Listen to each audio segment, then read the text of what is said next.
So a photo sent in by a viewer alerted us to a smelly situation along the Crosstown Expressway where they're building the new Commanche Street overpass. It turns out it was raw sewage at the construction site. Our Brian Burns looked into that for us today. Brian?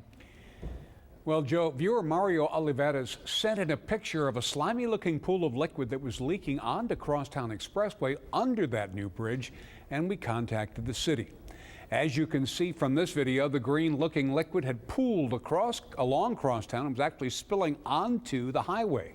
Once we contacted them, the city sent a solid waste inspector who determined it happened on the site, which is the responsibility of the contractor. After investigating further with the city, they sent us a statement which reads in part, the city has dispatched 2 environmental specialists to investigate the video provided by Channel 3 KIII. The city has made TxDOT and their contractor aware of this incident, and they are responding accordingly. That's according to Jeff Turner, the Environmental Services Superintendent. Now, a statement from Flatiron Dragados was sent to us late this afternoon saying in part, the leak included top water sewage waste, which did not contain solids or sludge.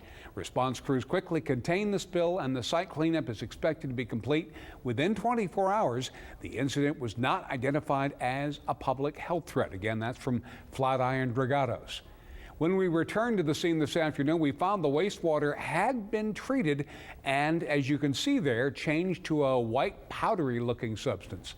And once again, thanks to the viewer who brought this to our attention, we encourage anyone noticing a problem to contact our newsroom and we'll do our best to find out what's going on. Joe? Okay, Brian. Baking soda does wonders, doesn't it? It sure does. I'll bet that's what it is.